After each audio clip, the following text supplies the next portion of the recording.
Good evening, everybody. Can you hear me? Great. It is terrific to see you here tonight. For us, for our students, break just started at about 3 o'clock today. So if that started for you, and particularly for the students that are here, even more applause for your being here tonight. Before we get started, I have two announcements. One, I'm supposed to remind you to keep your masks on, although we clearly have ours off. And then the second, and you'll get an email from Diane about this, is that on January 12th to the 14th, our advanced bands concert will be playing. And in her notes, Diane will be sending you a link with all the instructions. That's why we're set up like this. We're not actually going to do, any improv for you, but that's why we're set up this way. So, a few words of introduction before we get started tonight. High school in this country is a rite of passage. And most of us in this room, other than our students who are in the 8th grade, have probably graduated from high school. And truthfully, the world has changed much faster than education has been able to keep up the pace to that change. A Dell study that came out in 2018 forecasted that 85% of the jobs that individuals will hold in 2030 have not even been invented yet. The pandemic, as we all know, disrupted all of our lives in many and different ways, and probably affected for each of us our thinking about the world, our lives, and how we live them. At Marin Academy, we focus on an authentic, relevant, and complex education. Rigor in our world is often defined or measured by pace and volume. How fast is that course moving, and how much material is packed into it? And frankly, often, the faster the better, and the more much, the better. That it is this, at times, I believe, a slightly American thing, that more, better, and faster is the way to go. Well, at Marin Academy, our relevant education, we are defining rigor in our own way. And for us, what that means is that we challenge students to see the world in new, complex ways, with a new intensity, and with a sense of agency in their own lives.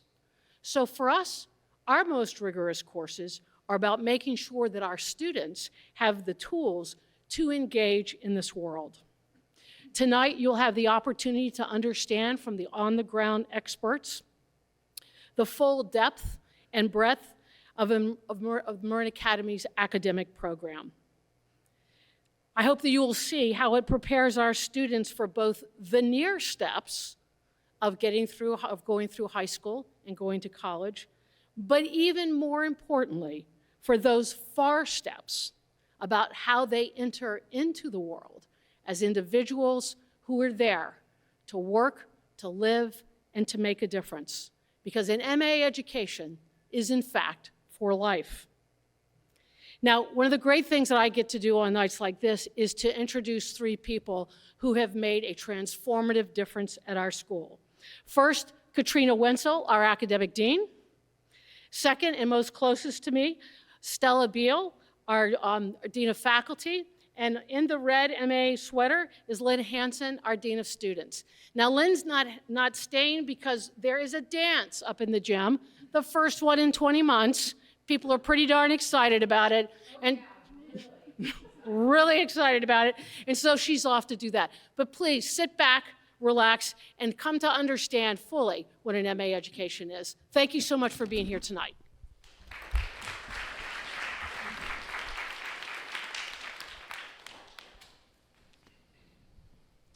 Well, thanks, Travis. Once again, I'm Stella Beal, Dean of Faculty, Katrina Wenzel, Academic Dean. And as Travis indicated, what we're going to do this evening is talk to you about teaching and learning at Marin Academy.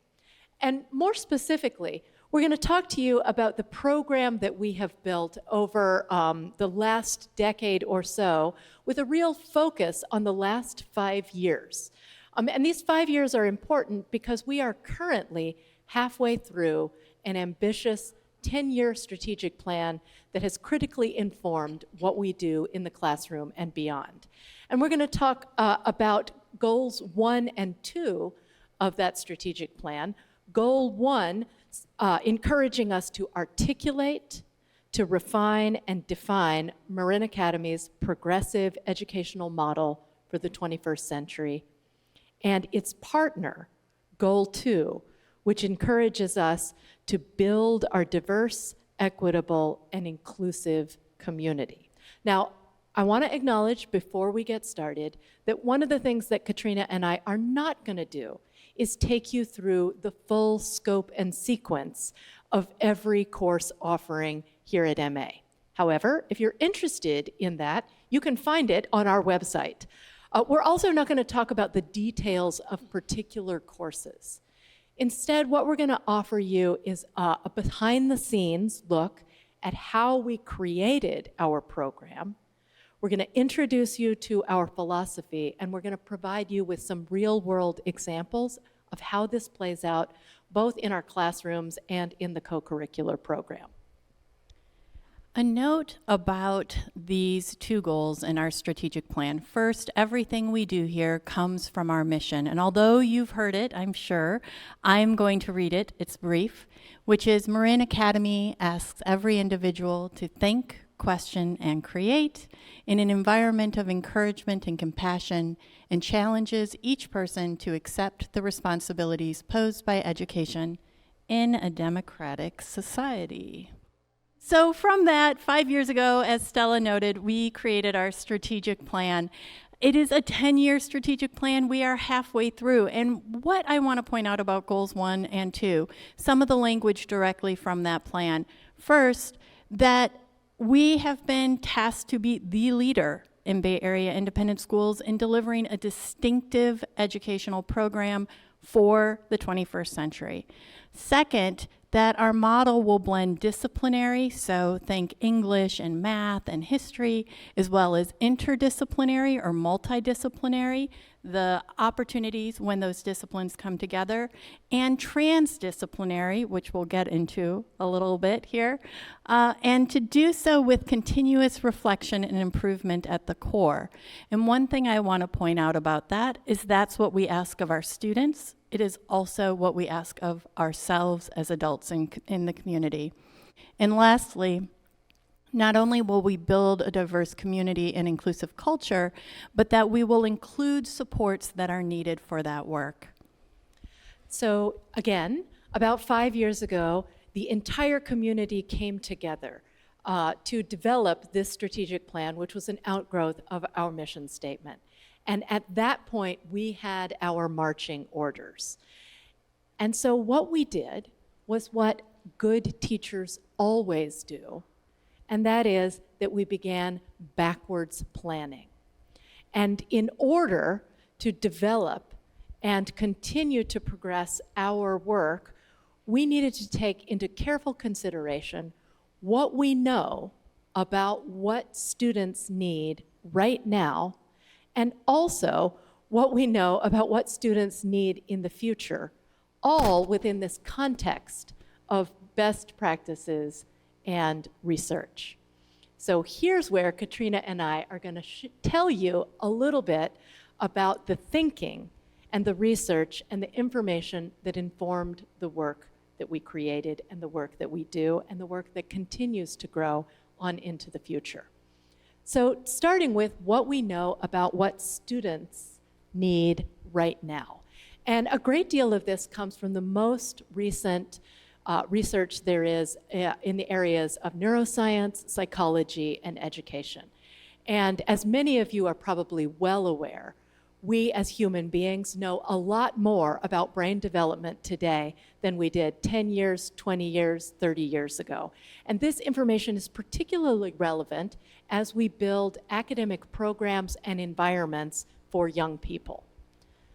So it will come as no surprise to any parent in the audience that one of the things that we now know absolutely about the adolescent brain is that adolescents and their brains are particularly wired to seek rewards And that comes alongside a not fully developed prefrontal cortex, and so a diminished sense of self-control. Now, what does this mean for an academic environment and for the building of an educational program? Well, it means, in some respects, that the adolescent brain is actually very adaptable and malleable. And it also means that the environment in which teenagers find themselves is absolutely critical, because the environment is a part of what shapes brain development and the future of the human being. So what we want to do is take that adolescent brain and adolescents in general and channel that risk-taking or risk-seeking behavior into healthy educational risks that we know can have enormous payoffs. We also know about this adolescent brain that is more primed for growth than at any other period in human development other than toddlerhood. We also know that adolescents are particularly able at this period of time to begin to consider, in ways they have not biologically been before, the perspectives of others. And because of that, we want to make sure that we create environments that actually afford students the opportunity to come into contact with multiple alternate and alternative perspectives. Another thing we know about learning and brain science and education is that academic success is not something that any of us is born with. Instead, academic success is largely determined by the skills and strategies we learn and employ.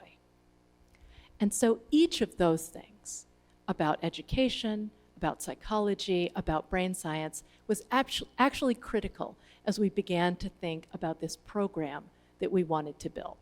Now, Katrina's going to talk to you a little bit about what we know about what students need in the future and going forward. Because while we care very, very much about what a 14-year-old needs and how that's different from what a 16-year-old needs and how that's different from what an 18-year-old needs, we also know that if you're looking at Marin Academy, you are at some point thinking about time beyond that. And in the short term, that's probably college. So we also care very much in developing our program about what students need next. And the interesting thing is that the college landscape is changing very, very quickly. Gone are the days when GPA and test scores were the main determiner of what happens.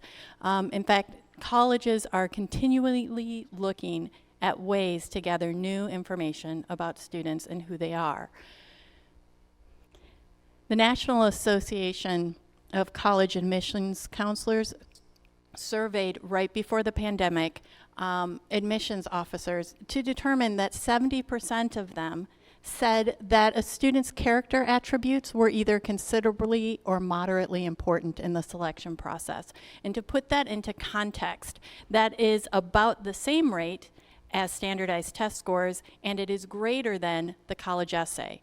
So thinking about that and knowing this information, which post-pandemic, the test optional and test blind need has grown substantially. There are roughly 4,000 four-year colleges and universities in this country, and 2,000 of them are now test optional or test blind.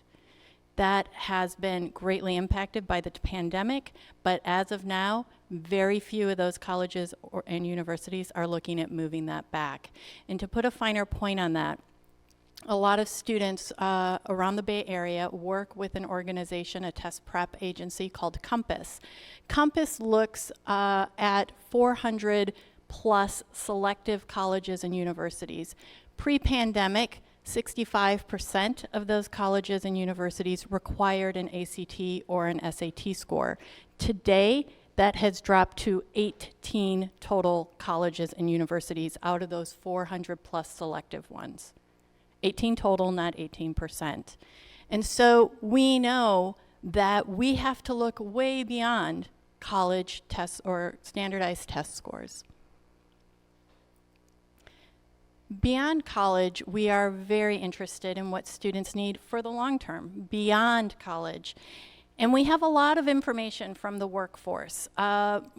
Yes, we do care that students take calculus and learn Shakespeare and all of that, but ultimately, what we know is that employers want individuals who have problem-solving skills, abilities to work in a team, and a strong work ethic. This is mirrored by other information that we've received, such as more recently from Forbes, who highlighted that recruiters are looking for growth mindset, continuous learning, critical thinking, my favorite, survival skills, which they say means that students or individuals who aren't looking to move obstacles out of the way or have them taken away for them, but rather can work through adversity and difficulty. And then, of course, long-term happiness and success. Here again, we have very good research that tells us what that looks like in individuals. And we know it's about close relationships, focusing on strengths and talents versus weaknesses, and the ability to set goals, adapt, persevere, and focus. And so when we hold all of that together, what we know that high schoolers need and what we know they need in the future, both short-term and long-term, and we also hold our goals 1 and 2 and think about that intersection.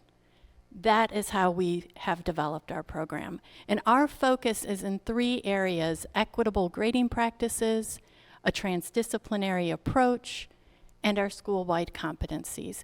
And by doing this, we are attending to those pieces I brought up earlier, being the leader within Bay Area independent schools, having continuous reflection and improvement at our core, and creating an inclusive culture with support. So what we're going to do now is talk to you in a little bit more detail about those 3 areas. Our equitable grading practices, our transdisciplinary approach, and our school-wide competencies. And I'm going to start by talking about the work we've done over the past 5 years to make our grading practices more equitable. So, equitable grading practices. So one thing to just clear up right out of the gate is that here at Marin Academy, grades remain, these are traditional letter grades, for most of our classes. However, there is an exception, and that is that we have a gradeless first semester of 9th grade in all subjects. And I want to speak briefly to why we made this decision, and it is absolutely in line with all of the things that you have just heard.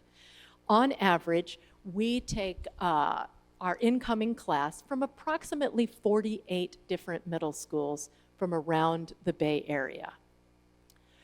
And one of the things we know about a diverse class of students is that we want every student to have the ability to come to know who we are, what our approach is, and to learn who they are as learners before they start receiving letter grades. So that is part of the reason why we moved to this first semester of formative feedback as opposed to letter grades. We also now have in all of our classes grades 9 through 12 redemption and revision policies. Now these policies differ between departments and courses, but they are in fact standard across the board. And this is because we know that learning doesn't always happen on a particular timeline. And another way in which we want our practices to be equitable is that we want to reward actually learning as opposed to learning by 8 a.m. on Tuesday. That's not to say that there are no deadlines at Marin Academy. We're trying to balance, one of our mottos is to hold the both and, the importance of learning and also some of the life skills that Katrina talked about that are going to be critically important. We also have really taken a careful look at whether and if we grade attributes such as participation. And in most of our classes, unless we are actively teaching the skills associated with class discussion or participation, we no longer assign grades to those things. In fact, I am sure each of you knows that participation and attention looks different from person to person. And I don't want to be in the position as a teacher, nor do I want any of the teachers working for me to look at you and make some determination with a letter grade about whether or not you're paying attention. So we've really moved to measuring and valuing skills as opposed to qualities or attributes. And finally, we have instituted across the board a no-zero policy, and I want to explain what this means just for a second. Let's think about the traditional grading scale from 0 to 100. This scale is actually fundamentally inequitable. There's an approximately 10-point range for an A, a B, a C, and a D, and then there are 60 ways to fail. We couldn't think of a single reason why any student at Marin Academy needed 60 ways to fail. And so what we have is a 50 to 100 scale. Each of the letter grades has an approximately 10-point range, and the lowest score you can earn is a 50. Another reason why this works well is simple mathematics. And even as an English and history major, I know exactly what happens when you average a 0 into anything. Once again, we're trying to reward learning, not penalize behaviors. And so these are just a few of the things that we have been investigating as a full faculty with lots of testing, lots of try-ons, lots of research backing over the past 5 years.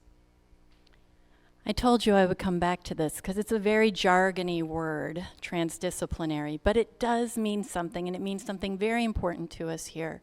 Transdisciplinary means that instead of only having a single discipline or naming 2 or 3, that students are approaching an issue and bringing everything they have to address it. And that might mean they go between disciplines. It might mean they go beyond disciplines. And really, adults in this room, if you think about how you approach your work or your life, you will realize that most of the time, you are operating in a space with transdisciplinary approach. So we are in our 3rd year of our Transdisciplinary Leadership Program. This is an application program. Students apply their junior year to be involved their senior year. And the heart of this program is a 2-block course. So students are in it for 2 class periods where they focus on an issue. And they spend the first half of the semester diving deep into the issue to understand it, and the second half of the semester partnering with an outside organization. So we have run a course about the refugee crisis, where students did a deep dive and learned about it from all sorts of viewpoints. And then the second part of the course, they worked with the organization Kiva, which you may know, it's a nonprofit micro-lending site. And Kiva was really interested on what it would mean to give microloans to refugees. And so our students did a bunch of that work to help them explore that question. Right now, we have a TLP called Future Cities, where students are understanding how urban development is being impacted across the globe and the needs that cities are trying to address. And their partner, which they're deep in right now, is the city of San Rafael. So we are in year 3 of our TLP, and we have, during this whole time, gotten feedback from students, from partners. We've been getting metrics, and we've discovered some really cool things, like the fact that 100% of our TLP students use some of that work as part of their college process, that over a third of them believe it impacted their college decision, and the other two-thirds said they didn't know, that we have had students who've gotten internships based on this work, and have developed paths and interests they didn't have before. But now we're in year 3 and we want to look a little more longitudinal. So now this year, beginning this year, we are surveying alumni of our TLP program, getting information about how it has helped them now that they're in year 1, 2, or 3 of college. We're also developing what we're calling a TLP toolkit. That is so that new teachers can develop new TLP courses with a kind of consistency as the topic changes. And lastly, we're working on criteria for transdisciplinary classes because we don't think it should be just seniors in their final year giving up 2 classes who get this approach. So what will it look like to have transdisciplinary approaches and options within our regular classes? And then something I think you probably have heard about is our school-wide competencies. And this is work that is very near and dear to my heart. And the thing to know here is that the competencies are not everything. It doesn't mean that you won't still need students. You may love to hear this or you may hate to hear this. You still need to learn how to write an analytical essay and to cite your sources.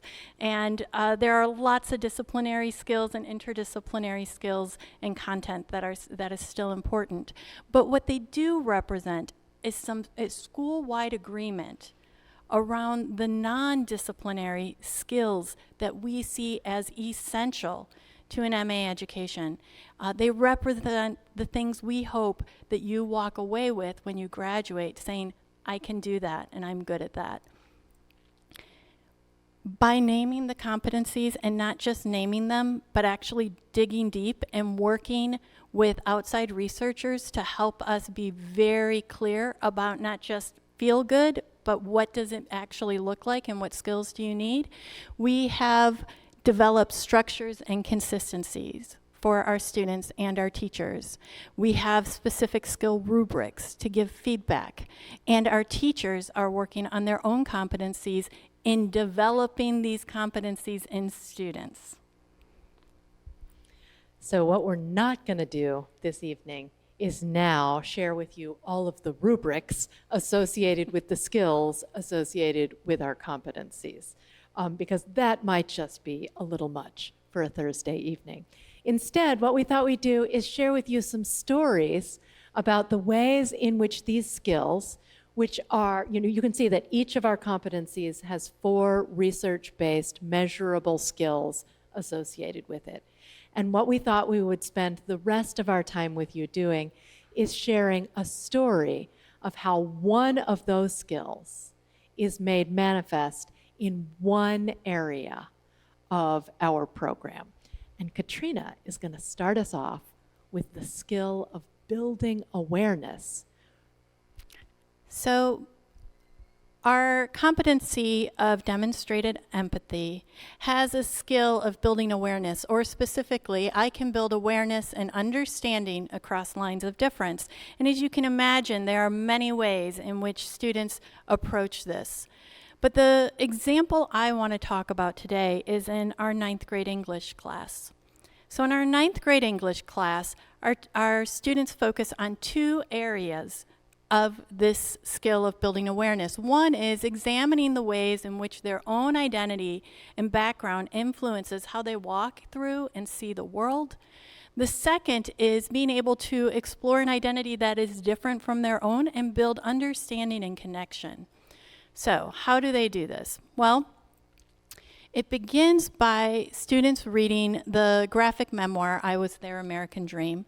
It was written by an author who is a Filipina, Egyptian, American who is the daughter of immigrants, referring to her teenage years. And when students finish this, they're asked to choose a moment when someone or something made them accept, radically reconsider, or challenge a critical aspect of their identity, and they write and draw about that moment using the structure of graphic memoir. So, unbeknownst that I was going to use this as an example, a parent with her son's permission sent me a picture and said, "Did you know what they're doing? Have you seen this? This is so cool." And with their permission, I share this example with you today. And while you may not be able to see it directly, I want to explain what's happening. These first two panels in the top, you'll notice, are in black and white.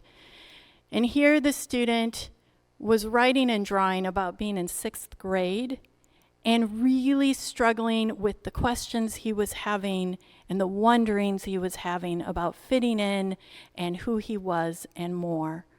This large middle panel that comes into color with the two people, that's him and his mom this past summer as he came out to his mom for the first time and felt accepted. And these last 3 panels, still in color with the smiley face in the middle, was him coming to MA and believing that he could be himself and finding his people here. I share this example because the power in our competencies is not that it replaces a discipline, but it helps give a lens. So students read and write, and they continue to read and they write, and they end with Frankenstein, Mary Shelley's Frankenstein. And the assessment at the end of this text is to compose a personal essay in which they write about how they feel or have tried to feel empathy for a specific character in the text whose social or cultural identity differs in some way from their own. Now, I said this earlier, but I want to say it again here. Students still are learning how to cite sources and write in an academic voice and use textual evidence and consider critical lenses, right? But the competency and the skill of demonstrated empathy is giving them focus, and it's how you get responses like this. I won't read the whole thing, but this student was writing about not connecting with the creation, but ends by saying, although I've never had to live in exile, thankfully, I've experienced a similar feeling of the weight of others' thoughts and can understand that the way one is treated can impact self-perception.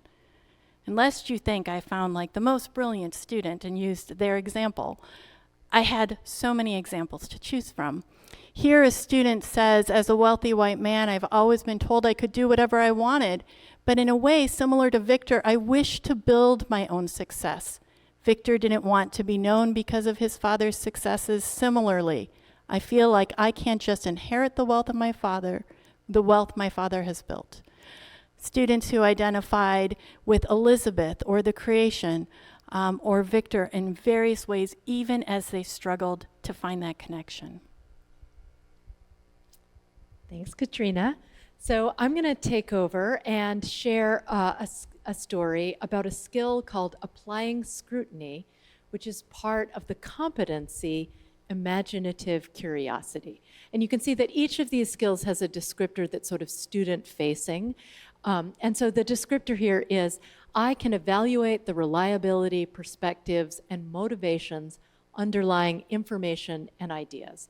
And I think we will all agree in this era of fake news that the ability to apply scrutiny is absolutely critical, both in school and out. So the story I'm going to share with you actually comes from our US history course. And I'm one of the teachers, so this one is particularly important to me.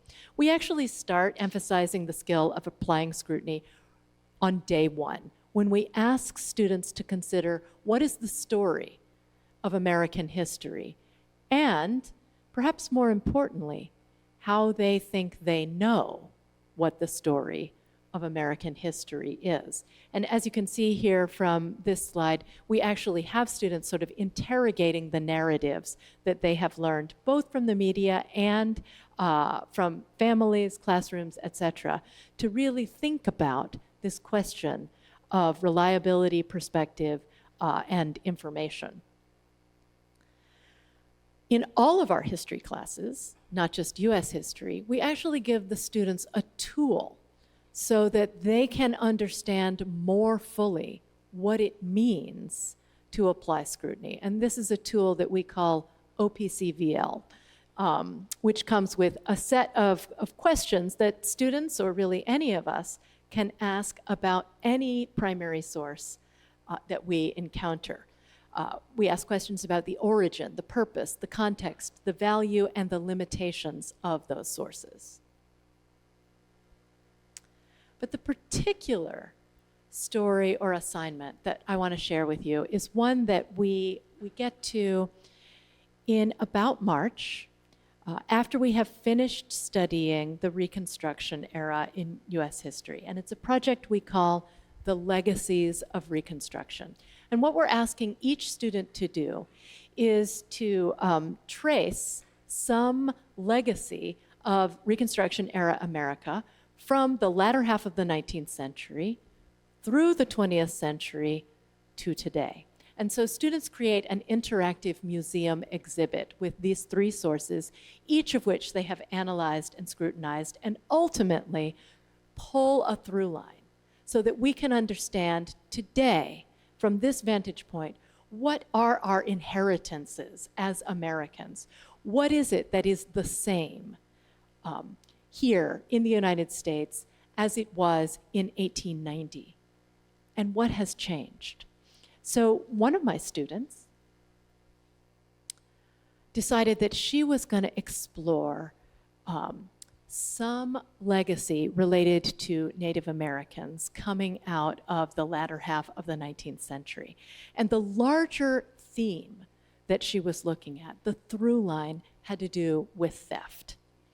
And so she created actually an interactive website here, which I'm not going to click over to. But this is just the main page that had links up at the top to each of her three artifacts and the analyses associated with those.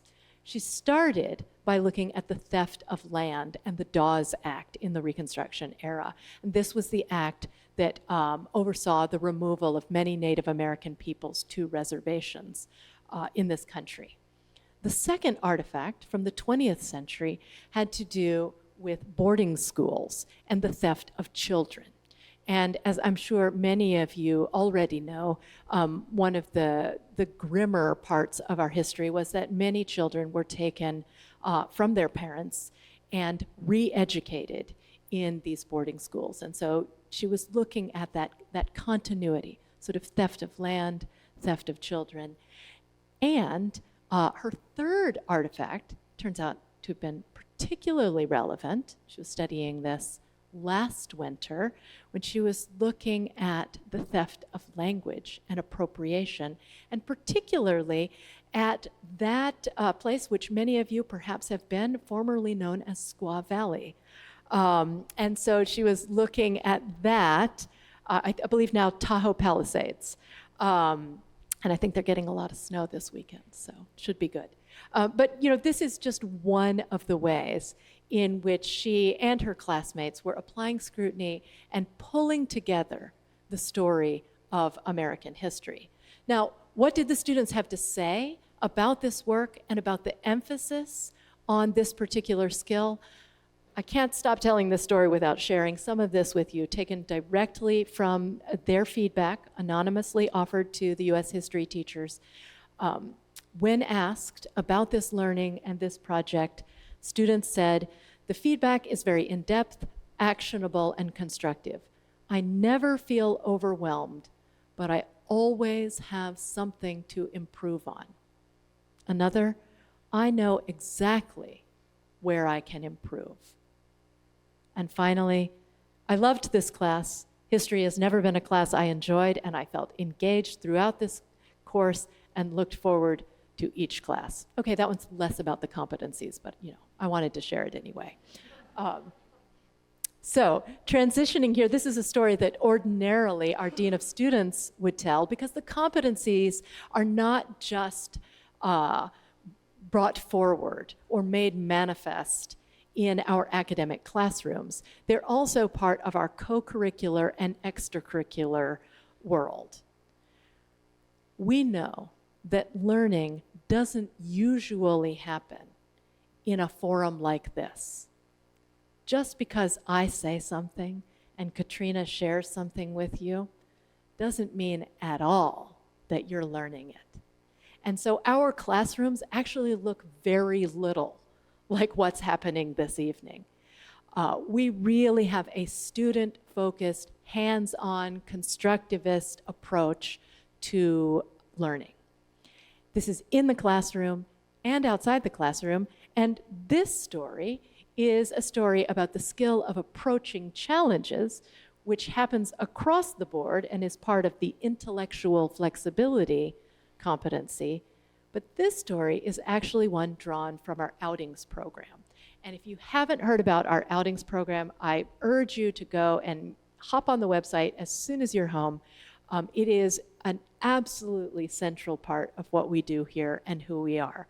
Teachers, students, staff members, administrators all look forward to our annual outings assemblies and the publication of our outings catalogs. I myself try to go on at least 3 outings a year, including my favorite, a sunrise hike to the top of Mount Tam. I mean, who doesn't want to get up at 4:30 in the morning and take 25 kids to the top of Mount Tam so that we can view the sunrise? I mean, it's awesome.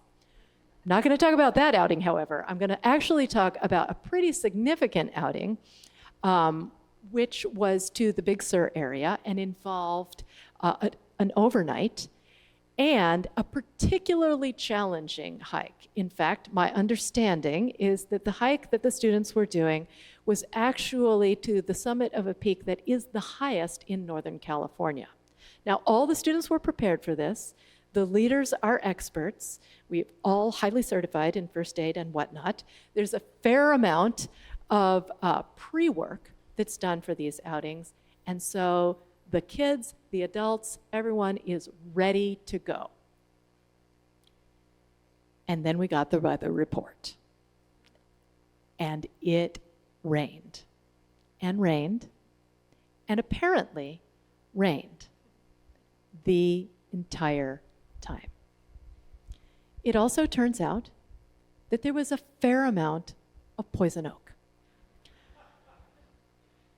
among other things. You can kind of fill in the blanks. Let me just say that on its face, one might not think that this experience would be named quite as often as it was as the best experience ever. And I believe that is a direct quote.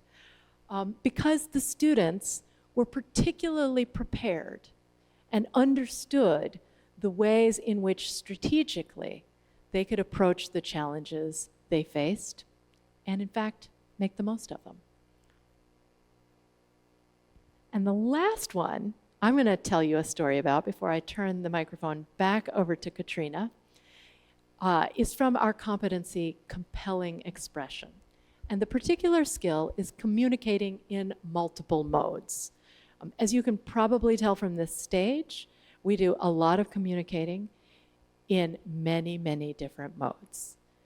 Sorry that neither Katrina or I is going to jump on keys or drum here to demonstrate some of that, but this particular skill is one that is activated across the board probably every day. And because many of our examples thus far from the history and English teacher have been bound up in the humanities, I want to actually offer you an example of effectively communicating with precision and purpose that comes from our math department. Because one of the things that our math teachers have understood and emphasize in their classes is that there are many ways in which mathematical truths can be expressed. And we try to provide students with opportunities beyond pencil and paper, although that's an important one, to express and share their mathematical knowledge. So here is a video created by one of our students doing just that.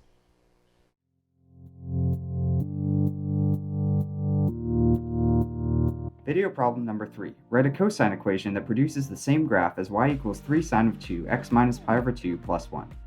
Here I've graphed this equation. First, we're going to identify the elements of this sine wave, and then we're going to transform it into a cosine wave that has the same graph, or the equation of a cosine wave. So here are elements of our sine wave. Our amplitude, as we can see here, is 3. We go up 3 and down 3. So A is 3. B is 2. But in order to find the period, we have to plug it into the formula 2 pi over b, which equals 2 pi over 2. 2's cancel. Our period is just pi. Everybody get that? Remember, the lowest score you can get here is a 50.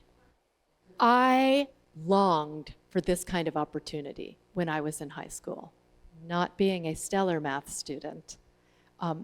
How important is it that a teacher be able to hear a student's thinking in addition to simply seeing the answer? So this is one way that communicating in multiple modes is practiced in the math department, but not the only way. Here is another example, again, coming from the math department, wherein students submit their work and also a series of reflections to go along with that work. Essentially the same thing that you just saw, at least in part in that video, but this time in writing. So what do the students have to say about communicating in multiple modes in their math classes? Really good things. I won't read all of this to you, but you can look at some of the underlined portions from this same student at the end of the term, reflecting on their learning and offering things like, this is the first time I have reflected on the process of learning. And a theme that came up throughout the quarter was that I needed to show all of my work. I am eager to apply this feedback to future work next quarter. So if you were here for a tour day, parents and guardians, you may have heard Travis name strategic boldness as her favorite competency, and I'm not going to lie, I'm a little partial to it myself. And the skill I want to take from this competency is taking action. And that is, it's important that school not just be a place that you learn things, but that you learn things that you can do with those things. And the example I'm going to give is out of our TLP program, that Transdisciplinary Leadership Program. And this is from last year in that Future Cities course that I mentioned. So last September, a year ago, September, this mural showed up in Terra Linda in San Rafael, and it was a mural about Breonna Taylor's death. And the city didn't know who put it up. They tried to leave notes to the artist, couldn't figure it out, and they ended up removing the mural.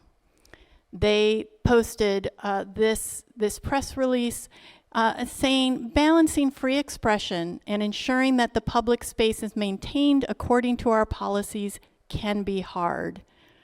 Indeed, it is very hard, so hard that they gave it to our students to figure out what to do.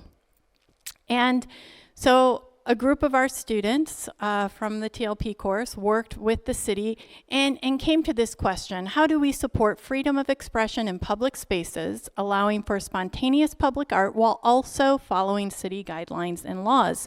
And their beginning research brought them to all kinds of ideas. QR codes where you could scan a QR code and learn more about art, virtual graffiti spaces, which they discovered exist in Italy.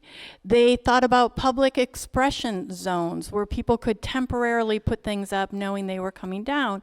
But one of the things that most caught their attention was the number of cities that had arts commissions, and in fact, a number of small towns within Marin County itself, Mill Valley, San Anselmo, Ross, and Fairfax, but San Rafael didn't have an arts commission, and so they proposed an arts commission.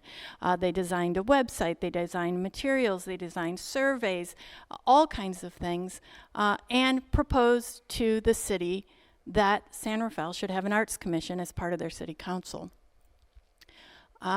What happened, that's one of their pages, is that last February, the city of San Rafael announced a pilot public art advisory group. And this is not coincidence. This is the direct work of our students, of which we are very proud. So what do students say? Well, they say a few things. In regard to grading, I feel like I'm learning more because I'm not focusing on the grades as much. It's not as stressful, and it allows me to ask more questions and build my understanding of certain topics. It doesn't mean I've failed. It means I have things to learn, which is the point of going to school in the first place. About our transdisciplinary approach, My understanding of the world and my place and role in it has definitely shifted. Above all, my capacity to view life with empathy has grown beyond what I could have ever imagined. I am more tuned into current events nationally and globally, and know that whatever I end up doing beyond college, I want it to have an impact. And then, lastly, focusing on the competencies has changed the way I think. I think more empathetically and have grown to realize that taking risks and not taking the easy way out is really how you grow. I want to note it can be really easy to cherry pick comments that sound really good. We were picking from buckets and buckets of beautiful comments that really give us the kind of feedback to make us know that what we're doing is working. It's having our intended consequences. And so again, when we think about that middle spot where what we know about what 14, 15, 16, 17-year-olds need, what they need when they're done with high school, and we think about our goals of academic program and diversity, equity, and inclusion, and where they meet, this is about what's next. We are going to add more transdisciplinary offerings. We are going to advance our faculty professional development and coaching. We're going to grow the diversity of our teacher and student populations, and we're going to examine our co-curricular offerings so that we are very, very clear where the competencies live in those spaces as well as in our academic program. And one of the questions that we often get from prospective parents and students is, what can we expect? Can you give us some more details about what might come to pass in the next 2, 3, 4, 5 years? And yes, we can. So I want to share with you what's on the front burner right now with respect to equitable grading. We are going to continue to work on assessments that are meaningful and grading practices that focus on accuracy, transparency, and anti-bias. We are right this minute in the process of gathering feedback on our gradeless 9th grade. We're getting this feedback from teachers, students, the whole gamut. And we have partnered with Teachers College at Columbia University. We were one of only 6 schools chosen in the nation to have some independent researchers help us assess the efficacy of this work. We're also going to continue to remain in the loop. We're a founding school of the Mastery Transcript Consortium. We're going to continue to partner with them in that work, though I want to be clear that we are years away from considering moving to a Mastery Transcript, if in fact we do at all. But these are the kinds of things that are in the future for us with respect to our equitable grading work. Around our transdisciplinary approach, we are developing more TLP courses. In fact, there's one being developed that we believe will run next year on climate change between one of our science teachers and a history teacher. We are going to be moving to a transdisciplinary graduation requirement. What this means is not every student will need to be in TLP, but every student will have multiple opportunities to be engaged in transdisciplinary learning, that is, focusing on an issue and working with an outside partner as part of their education at Marin Academy. And what's next in terms of our school-wide competencies? This is relatively new work for us, and as I suspect you can tell, it's all-encompassing. So there is a great deal of work to continue doing in this area. We are mapping out competency skills by course to examine patterns, look for gaps, and think about how we might improve and adjust. We are just on the sort of 1.0 version of our competency rubrics that all of our teachers are using, and Katrina has a monster spreadsheet wherein she is soliciting feedback from teachers and students about things we might adjust going forward. We're going to continue to examine our co-curricular offerings, not just the outings program from which I gave you one example this evening, but all of our co-curricular and extracurricular offerings, including mini course, athletics, etc., to see how these programs also align with our competency work. And we're also working on the course catalog so that students will ultimately be able to identify which competencies are being addressed in which courses, so that we'll add that to our sort of program planning repertoire. And with that, we want to say thank you for being such an attentive and generous audience, and give you some time for questions. Thanks a lot.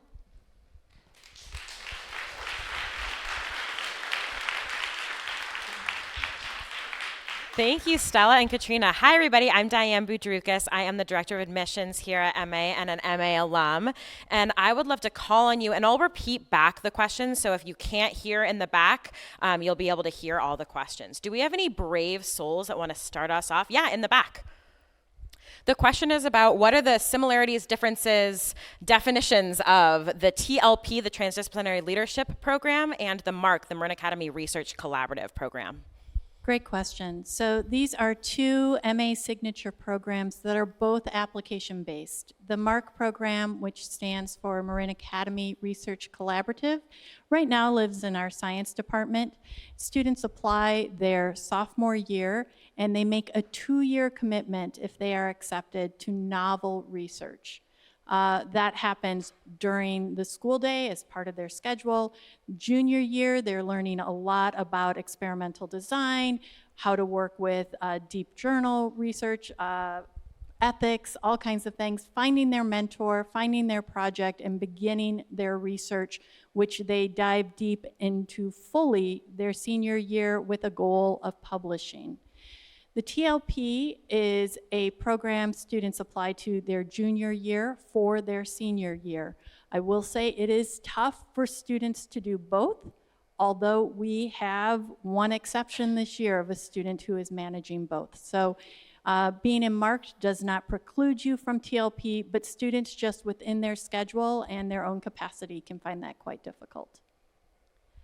The question is about all of us, and especially the students applying who began in their 6th grade year to live in a pandemic, and how the last 2 years of that pandemic are getting layered into what we're doing here, and how MA takes into consideration the experience of students who had about 2+ years of a pandemic under their belts. Yeah, I mean, I don't think there is a magic solution here, but what I do want to say is a few things. One of the things I love very much about MA, and it's, I hope, shown to you through our competency work, is our true desire to understand and value the whole child. And so there is a lot of very purposeful work, both embedded in our curriculum, but also that exists outside of it, to attend to students' social emotional needs, to flex and bring back. I'm thinking right now, I'm going to give a little personal story here. I have a senior elective. Today was the last day with my seniors in an ethics course that I teach. And our seniors especially, this fall, I think really struggled with the weight of classes back to normal, I'm putting that in quotes, as they're applying to colleges, reestablishing friendships and patterns and things. And so I teach an ethics course. We paused what I had planned to teach for a few days, and we looked at what is the school's ethical obligation to its students during this time. And they engaged in that work, and they helped us think. So, and I'm not a unique teacher in this way. I think it's one of the gifts of MA. Oh, thank you. I think one of the gifts of MA is that we do attend to the here and now in front of us, and it's not just about what's supposed to be tomorrow and the next day. We also, I want to say many of the things that we're doing and that we were already doing are now being understood as really good practices, not just overall for education, but certainly looking at the landscape. People more than, it's why colleges have moved away. They were already saying standardized tests don't really work, but nobody was willing to pull the trigger as fast as they were once the pandemic hit. And now nobody wants to go back, right? So, and the other thing I will say is that we have a very strong advising program. And we did some things different. So our current 10th graders didn't really come onto campus until the second part of their 9th grade year. So we gave them the equivalent of another 9th grade orientation. Normally 10th graders would just have a very short time on campus as they were beginning the year, but we gave them a full day and a half on campus. And so really attending and jumping as we see. What a great question. The question is that we had mentioned, or Stella and Katrina had mentioned, that Marin Academy has stopped grading on things like participation, which can look a lot of different ways. So the question is about, how do you grade things like effort? How are you looking at those other pieces of work that students are putting in? I think there are a couple of different answers to that question, and here's one that I'll offer from the outset, and it has to do with our revision and redemption policies. Every single class at every single grade level has some policy that invites revision and also allows for redemption. Now, I think that those two things are actually pretty tied to effort, because these are choices that you might make in a given class. So if you make an effort and on some summative assessment, like a quiz, a test, or a paper, find that you have not yet demonstrated the skills being assessed to the level that you would want, then your teacher is already going to have talked to you about what are the necessary steps that you might take, the additional effort you might put in to better demonstrate those skills. And so I think that in every class, and really with every assignment, there are authentic ways in which we're not just giving students grades because you tried hard, but we are rewarding the effort that you put in that's resulted in products that are actually of higher quality. Now, not only that, we're making sure that none of you who are students are involved in some kind of guessing game about what exactly your teachers are looking for. Because those rubrics, which we didn't share with you tonight, but they're not a secret, and we'd be happy to pass them along if you're interested, but those rubrics that are designed not just for the competencies, but for each assignment in every class, are often accompanied with model assignments and assessments, so that the end goal, what modeling, and that's the word we use here at Marin Academy, what modeling looks like, what the accurate execution of a skill looks like, is no kind of mystery. Not only that, we have a tutorial period built into our schedule. So every single day, at some point during the day, not at the end, but in the middle of the day, students have, depending on the day, either 20 or 30 minutes dedicated to office hours. Teachers are in a known location, and we are very eager to work with the many, many students who come by to get extra help, get clarification about an issue, to demonstrate their effort, and sometimes just to talk about fun, cool stuff. This is the 5th school that I've worked in, the 4th independent school. Many independent schools have some version of office hours. I have never worked at a school where more students take advantage of this opportunity than at Marin Academy. So I guess maybe that's another way in which you might find, I think, what we're calling sort of loosely effort rewarded. Katrina, you want to add on? I want to say one more thing to this question of participation, because the way that Stella and I might be talking about it might not match what you're thinking. What we're talking about when we say we have done away with things like grading participation, we mean kind of the old style, you talked a lot in class and therefore you get that 20% participation bump. There are numerous classes, world language classes, English and history classes, where there are discussions that are essential to growing understanding, where, yes, your involvement and participation in those discussions or the practicing of the language matters, but it's not abstract and just about speaking a lot. There are tools and ways in which you learn about how to participate, what's going to be analyzed, and you're going to get feedback on that. And that kind of effort is a kind of effort as well. The question is about transdisciplinary learning. We've heard a lot about the TLP course in the senior year, but how does a transdisciplinary approach look at MA, or how might it look at MA? Thank you. I love this question because this is why we're moving to a transdisciplinary graduation requirement. When we started the TLP, it did start as a pilot with a wonder, should every student have to take this in order to graduate? Where we've ended 3 years in is no. Not every student should have to commit 2 blocks their senior year to do this. However, yes, every student should have the opportunity to dive deep into an issue and to work with an outside partner to address that issue in some way. And so it already does exist through much of our curriculum. In our environmental science class, our students who do water testing for Blue Water Task Force. In our Theater 3-4 class, where they do documentary theater and interview people and make meaning and create art out of it.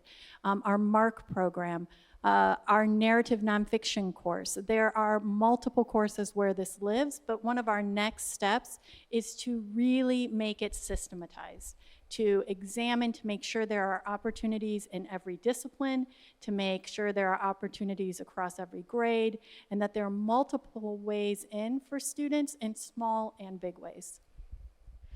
We might have time for 2 with this one. The question is about, are there opportunities for students in different grade levels to collaborate in the academic environment here at MA? Absolutely. In fact, I wish we had some students up here on the stage, because this is one of the things our students love to talk about, is about the way in which there is so much cross-grade collaboration. There are so many opportunities both in and out of the classroom. And this actually begins as early as 9th grade. Now, some students in math or world language are going to place into classes that have sophomores and juniors in them. But even if that's not the case, in human development, students are actually taught by junior teacher's assistants. And so built into the framework of the courses out of the gate is a way that all students can have interaction with those in other grades. And it only expands from there. And so I think absolutely, our students are very connected, and of course, all of the things that they do outside of the classroom only add to that, whether it's clubs, sports teams, IDEQ groups. Outings are a great opportunity for that sort of intergrade collaboration. And this, we have special days set aside in our schedule for this kind of thing. So it's an absolute reality here. There was a question in the back. Yeah, I just had a question around, you mentioned office hours and getting kids to participate. I'm curious how you get the kids, encourage the kids to do that, because it's not really a natural thing for kids to do, to ask for help, especially kids who are academically successful here. It's not a natural motion. So how do you encourage kids to do that? It's so easy because it's part of our culture. And, I think we often talk about peer pressure as a negative, and certainly there are ways in which that is true. But it's also true that peer pressure can exert positive forces. This is why we want to create those environments that I was talking about at the very beginning. And it is normative behavior here at MA to go and have conversations with your teachers. All of your friends are doing it. And I think that continues to be the case. So I think there are some times, where I as a teacher, Katrina as a teacher, may tap a student and say, hey, will you come by tutorial today? There are some times when you'll find in comments written home, it would be great if you would come to tutorial more frequently. And more often than not, it's simply what we do here. And I think we try to make the experience accessible. I often, in my capacity as Dean of Faculty, will wander by tutorial spaces. They're almost like parties, with math and physics. But it is, I think, a part of our world. I'll add one more thing, which to say what Stella is talking about is absolutely true of 11th and 12th graders and many 10th graders. And 9th graders, there is some direct teaching of this. So our 9th grade advisory program is run by 9th grade advisor specialists. They specialize in the 9th grade, and they have very specific lessons that they do throughout the year. And one of the very first ones is helping students understand tutorial. They practice writing questions. They agree to go to a tutorial with a question written. So there's some scaffolding that starts. And then they see the older students doing it. They hear the older students talking about it. And before you know it, by second semester, our 9th graders are deep into tutorial. Can you tell who teaches 9th grade and who teaches 11th grade? Yeah.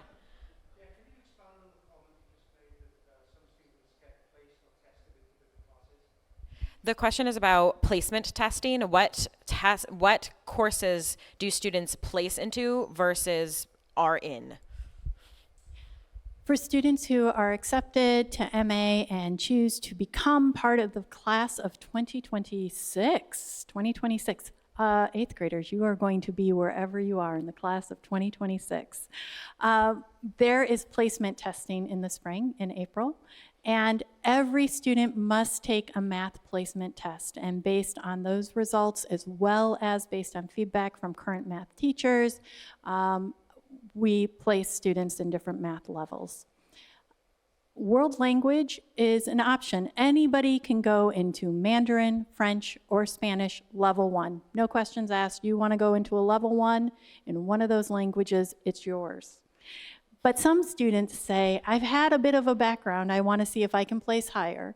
And those students can opt into a world language placement test. And based on that, again, we'll place them.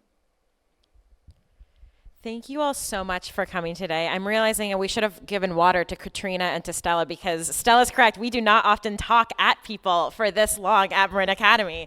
I'll just share one final thought and my appreciation for you all coming today. That is also a little bit of a personal story. And I'm going to start with a question. Does anybody in this room have either a place or an institution or a group of people or an activity or something that you really love that has really shaped who you feel like you are today? Looks like almost every hand in the room. Me too. And for me, that's Marin Academy. And I think what we can probably all relate to is that our hope for that group or that institution or that something that really shaped us is that it also, as we are all growing and evolving into the best version of ourselves, that it too, or they as well, grow into the best versions of themselves. And I feel so lucky to be at Marin Academy with these fabulous colleagues and the thought and the intentionality that goes into everything that we do here. And I think for me and as an alum, it's really exciting to see all the things that I and my continuing to be best friends today loved about the school balloon and blossom and really come to life in a whole new way for a group of students who are experiencing an entirely different world than we did and than we will. And I'm so grateful for you for giving up the beginning of what I hope is a fabulous and restful and not too high school process heavy break. So thank you again for being here. Thanks to our fabulous presenters, and have a fantastic rest of your evening.